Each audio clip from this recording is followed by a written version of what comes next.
Good afternoon, everyone, and good morning to those of you that are joining us from the Pacific time zone.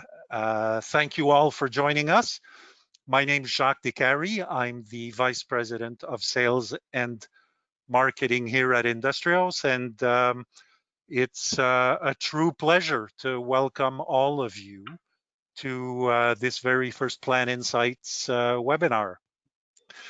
As advertised, PlantInsights is an 11-part webinar series. The first one is today. The topic is purchased supply today. And all these webinars are at 1-month intervals, with the last one taking place in November of 2020. Now, as advertised, and when we created PlantInsights, we internally made two commitments to ourselves that I want to communicate to you. Number one, PlantInsights is not an INDUSTRIOS training session.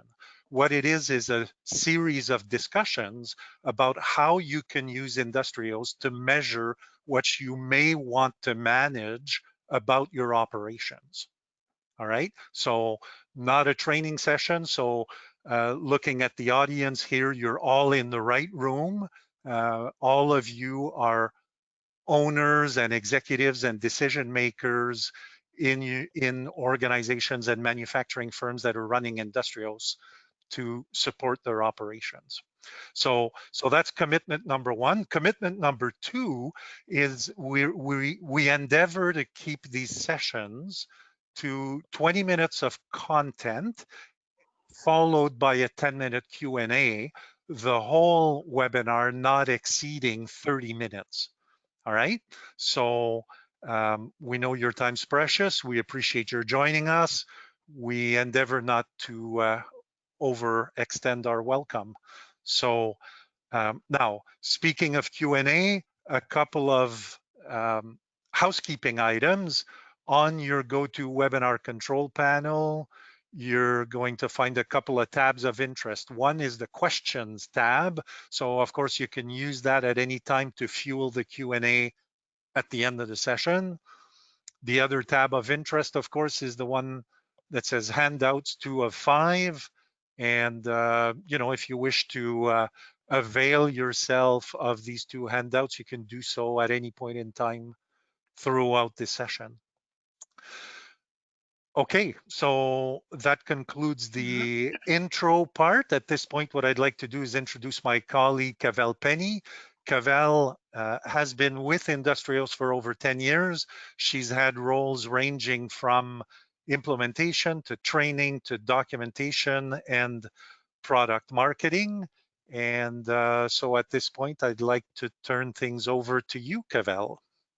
All right, thank you, Jacques. And I'd like to add my welcome to Jacques to the inaugural episode of PlantInsights. I feel like I should have gotten you all t-shirts. So as Jacques said, we're going to keep it short and sweet and keep it all under 30 minutes. So my goals for this session, that at the end of our time together, we have a better understanding of why we're measuring, the specific measures or some of the specific measures available in purchase supply, what possible forms those measures can take, and once we've measured, what are some of the modes or forums available for communication. And then at the end, we'll wrap up with some next steps. So it's a sprint. I'm on the clock. Might seem kind of obvious, but why, when we think of why do we measure, it really comes back to, the root really comes back to four key things.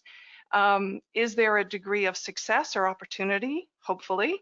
How is the health of relationships in that particular area? And in this area, we're looking particularly at our vendors. And is there an effective utilization of assets? Here we've got purchasing and receiving staff, as well as cash flow tied up, and even bargaining power can be considered an asset of sorts. And is there risk? What is the level of risk, and what are the potential sources of risk? So we measure, which hopefully can lead to, first of all, celebration, the thwarting of risk. So if you're monitoring on an ongoing basis, there could be preventive action taken. And if a situation is more imminent or more acute, there could be the raising of an alarm or corrective action taken. And as well, using the information presented and the different ways of slicing and dicing to hopefully increase your bargaining power with your vendors. At Industrious, we see Industrious itself as more than just an ERP system.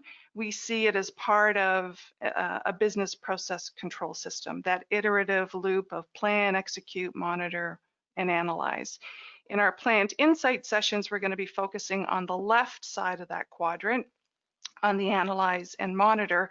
So we're going to be looking at things like vendor performance, the availability of sources, predictability of pricing, risk exposure, and so forth. So informing that iterative cycle. When I think of measures within Industrious, there really is kind of a method to the madness, or a hierarchy that impacts what we can measure. So at the very bottom, we have configuration, which is made up of master files and the app settings and so forth within that combine with our transactions to form our data set, or you may be familiar with product group. On top of that, we have transactions, which use all of those classifications, and classifications are important because they impact ultimately what you can measure. If you don't have that particular classification assigned at a lower level, then you may not get the expected output that you are looking for in the form of a measure. The other thing with transactions are that dates are central and critical to everything that happens in Industrious. So being able to mine those dates are a key part of measures. And now in more recent versions of Industrious, with the introduction of workflow, it's added a whole other level of insight and informing. Workflow can control the life cycle of transactions, but it has the ability to trigger notifications and approvals and things like that. So measures are available at all of these levels, but measures are also directly impacted by how that configuration is set up and flow all the way through your transactions. So what's measurable in purchase supply? What are the moving pieces that we have in here? We have our vendors, we have purchases, or even earlier than that, requisitions, receipts, returns, debit memos, pricing. So the measures, as we speed walk through this session, the measures we're going to cover are what I call vendor landscape. So who are they? Where are they? What do they look like? Vendor relationships and performance, which directly impacts your relationship with your vendor. Some of the ways that we can look at volume patterns for purchasing and receiving. We'll also look at sourcing and pricing. By sourcing, I mean, how many vendors have you identified for items that you purchase? How many vendors are linked to that? Who's the primary and who are alternate vendors defined in the system for purchasing? That's what I'm going to refer to as sourcing.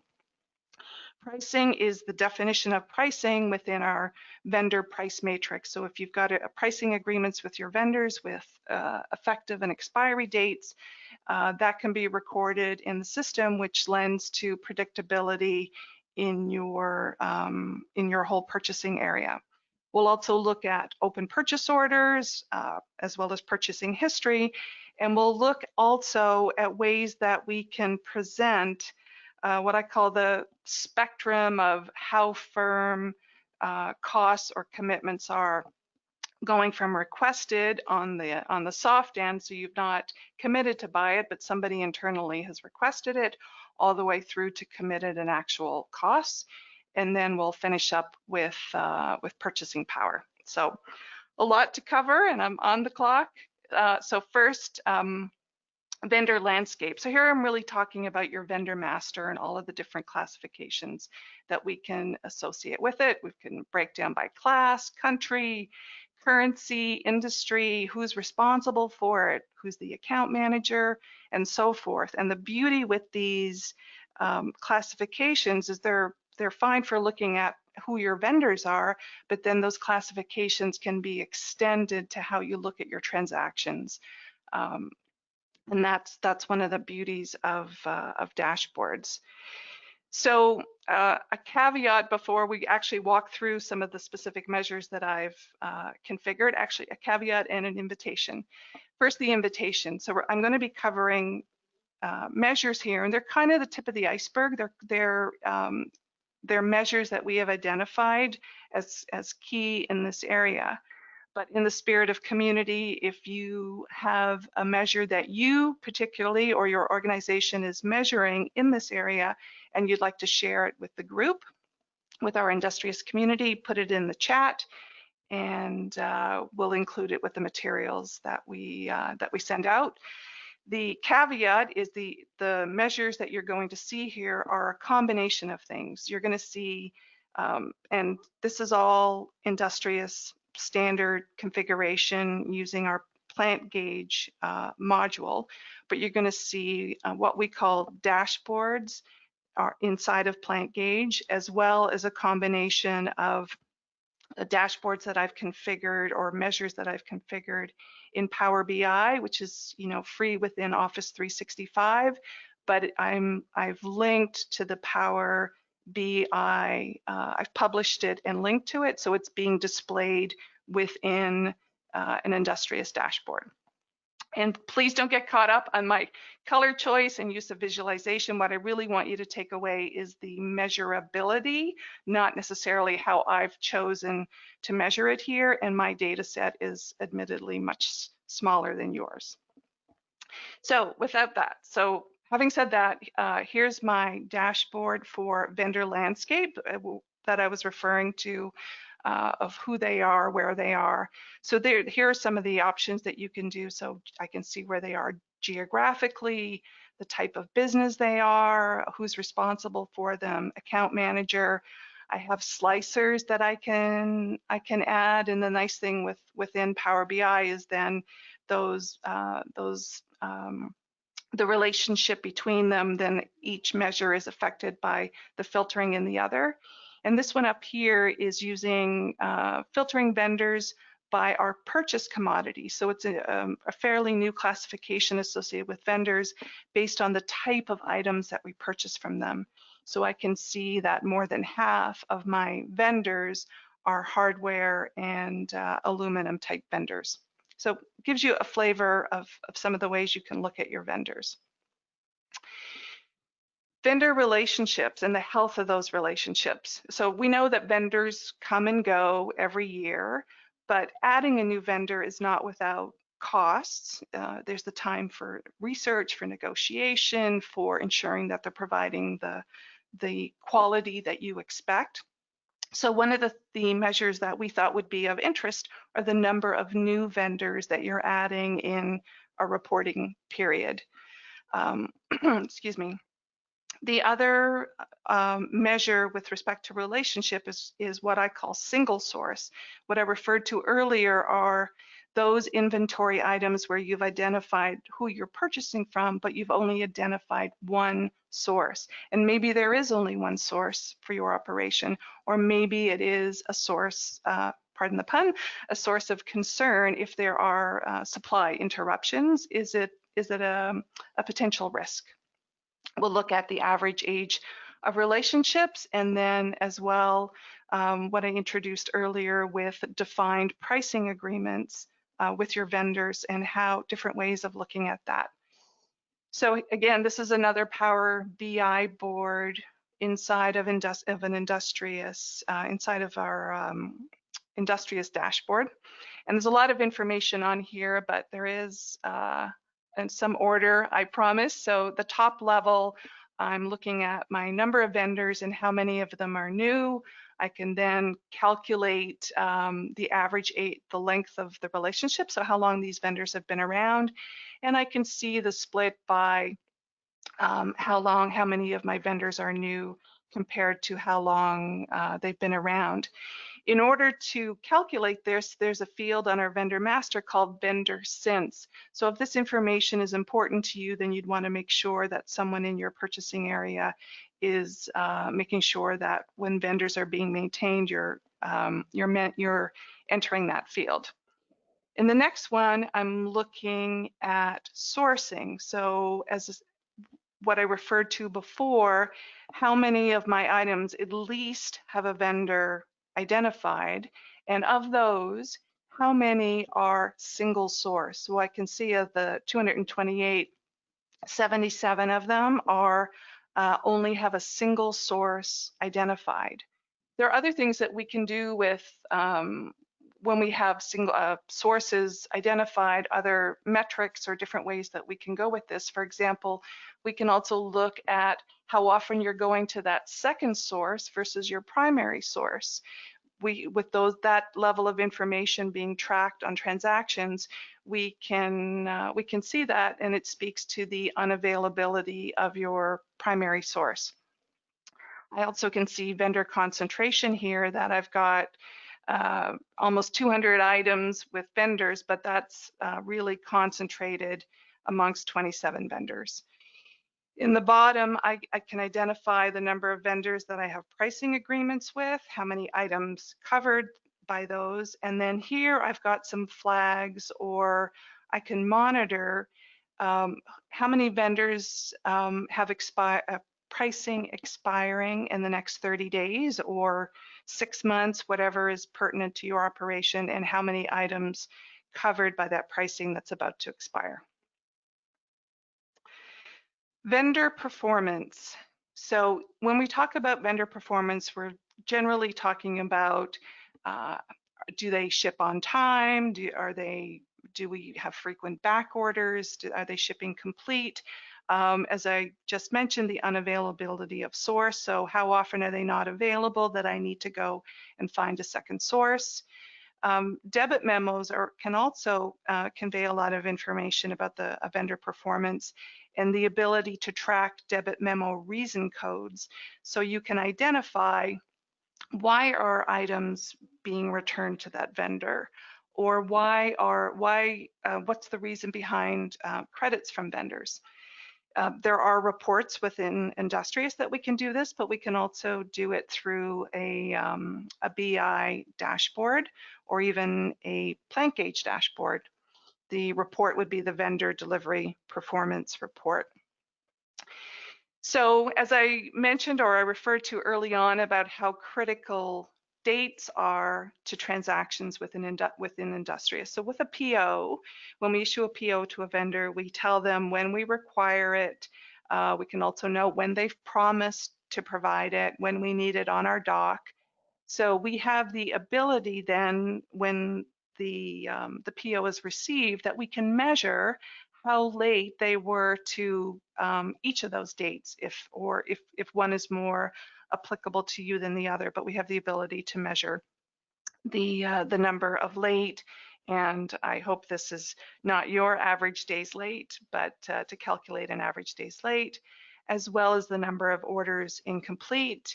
And then down here, debit memos with respect to returns and how many related to quality and size issues. So that's vendors, performance. So now how about what's on order? So you have a number of open POs. When are they expected? What's late? What POs have been expedited? I know sometimes you have to pull things in. If you get an unexpected demand, instead of creating another order, maybe you want to move POs in. So how to identify that those POs have been expedited, as well as volume patterns. So this is not a Power BI dashboard. This is one of our purchasing dashboards, or a performance card displayed within INDUSTRIOS. So we have direct access to some of the key areas within purchasing, but I can also see my open purchase orders with the ability to drill down to those POs, the number of lines, what's due this week, what's due next week, and with the ambulance, what's late. So immediately I can drill down to the vendors and the POs to look at those lines that are late. So that's a sample of some of the information or monitoring and measuring that we can do within the Industrious dashboard.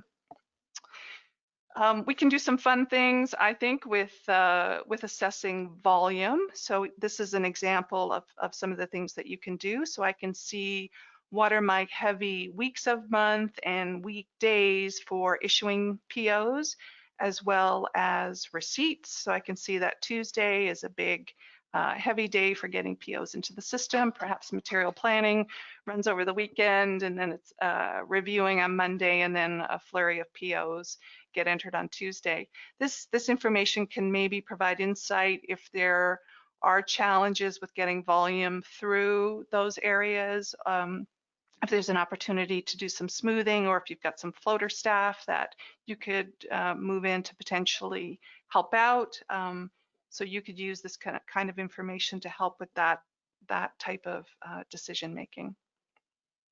So that's on order, but what about what's already here? So these are the POs that we've received by the number of POs received and the dollars by PO line type.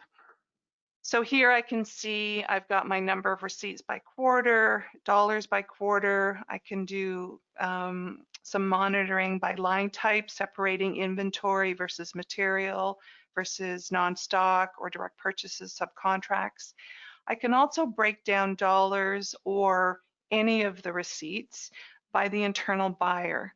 So in purchasing, we have our buyer who's responsible for placing the order with your vendor, but we also have the internal buyer. So who is the originator of that request internally?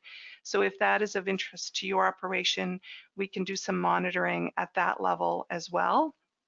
And then here's another way of looking at your purchases so far using that purchase commodity assigned to the vendor that we saw on the vendor landscape. So some of the ideas that you can do in this area.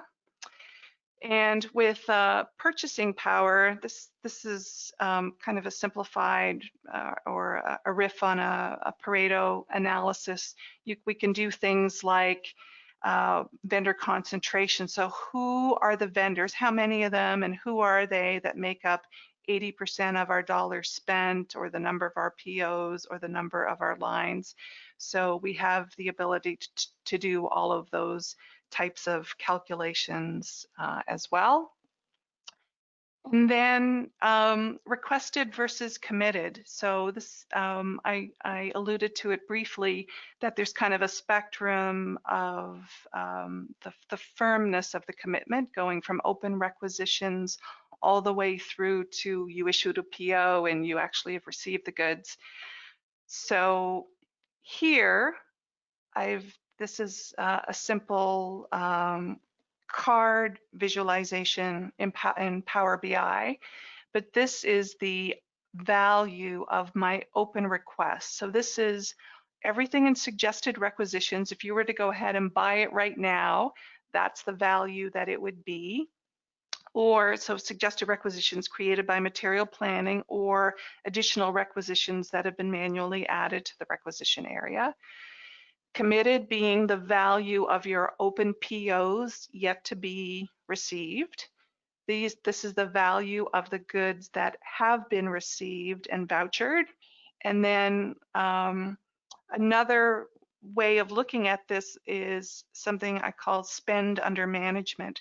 So this is the value of the POs that were received that came from a defined vendor, either a primary or an alternate source with a defined pricing agreement or an entry in the vendor pricing matrix. So it gives you a sense of the purchases that were coming through, how much of it was fully defined in the system, making it a little more predictable. So sharing insight. So we've looked at here dashboards and Power BI, but those aren't the only ways that we can share information about what's being tracked in Industrious. There are a lot of reports, and there was a handout in the webinar that you could download that mentions some of the reports in the procurement area. We also have workflow notifications and status. So the workflow itself can trigger notifications, requests for approval, appointments, and so forth. So those can convey insight within themselves, and those will show up in our Industrious Action Center for those that need to be alerted. A lot of our dashboards have the ability to export straight to Excel. So if you're comfortable or have those in your organization that would prefer to just get their hands on the data themselves and do their own pivoting analysis, you absolutely can go that route as well. And as I've mentioned, we've got our dashboard and external BI tools.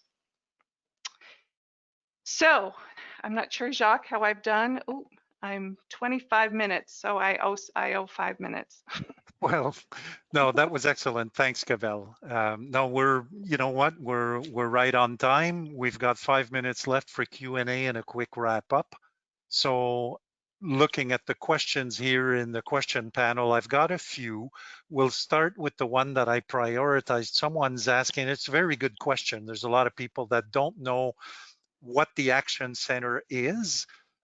Some people because they don't have the proper version of Industrios, or some people it's just because their organization has yet to roll out the Action Center. So the question is, what is the Action Center? Oh, okay, sure. Okay, I actually can show you the Action Center if you can see that. Yes. So the Action Center it's launched from the main menu of Industrious, and it holds, well, it's where all the action happens. It holds the various actions created either from the creation of an appointment or an activity within Industrious. For example, here I can see I've got notifications, I've got appointments, I've got a request for an approval. So those can be manually triggered when any of those activities are created, or they can actually be created via workflow. So workflow would automatically trigger to notify someone that something requires their attention. So that kind of, I think, Okay. in a nutshell, is Action Center. No, that's good, and great that you could show it. Next question is about lead times. Can I monitor lead times from my vendors? You mean to do via the measures, like some of the measures that yeah. So we talked about, or I showed on the that I showed the measure where I can measure receipts and if they're late to required doc and promise. So we can calculate how late they are, but if we wanted to use it to do an evaluation as to how accurate a vendor's lead time, then we could do that kind of tracking as well. For example, on issuing a PO, because when on a vendor you have purchasing lead time and there's shipping and lead time for your doc activities. So we could track the time between when a PO is first issued to when it's approved. We could track the time that something is in the receiving area by the difference between the elapsed time between when the receipt is created and when it's posted. So that would give you an approximation of your doc lead time or what it should be. So that could be used to do some sort of a validation back against the lead times for a specific vendor. Oh, excellent. Good. Okay, so quickly in 20 or 30 seconds, how can I broadcast metrics, or why should I? Well, it's how and why. So Okay, I want to so address that quickly. I mean, there's different ways you could, I mean, you could generate reports and you could distribute them that way. But for if you're going the dashboard route, then the dashboards that are within Industrious, we can actually broadcast them in theater mode. So it's like coming to your local Cineplex. So are you on the big screen? Are you on the small screen? So what you would decide with your dashboards defined, you would decide which ones you want to display. So you don't have to display every dashboard, but you could pick and choose based on which screen they're gonna go, of which dashboards to display, how long each one should be on the screen, and they would loop through, and then at what period, time interval. So you want dashboards to run, say, between 9 and 5. I want my purchasing one to be displayed for 2 minutes and then move on to the next one. So it's kind of like a script or direction. And then you would just identify, where it's to be displayed. Perfect. Okay, so leaves us with 20 seconds to go here. If you wouldn't mind flipping to the last screen and Sure. just maybe removing the action center from there. Okay, excellent. So a couple of things are going to happen as a result of or following this presentation. But first of all, I want to express that, again, thanks for taking valuable time out of your schedules to attend our session. We hope we've given you a better feel for what you can measure to help you manage and get better control inside of your operation with Industrios. You're going to get emails that'll circulate the video as well as some collateral. So you should get that email in the next couple of days. If you have additional questions that we haven't answered, and I know that there's some questions on the panel that haven't been answered, so we'll be sure to answer those questions directly with you. But if you don't hear from us, by all means, reach out to your account manager. If you don't know who your account manager is, feel free to reach out to me, jdicary@industrios.com. Of course, at any point in time, you can go on our website at industrios.com and fill out a contact form that's monitored on a daily basis. And finally, just a quick mention, our next session is on manufactured supply, and that's scheduled for Thursday, February 20th in 2020. That's it. On that note, we'll let you go. Thanks again for joining, and bid yourselves a good rest of the day. Thank you.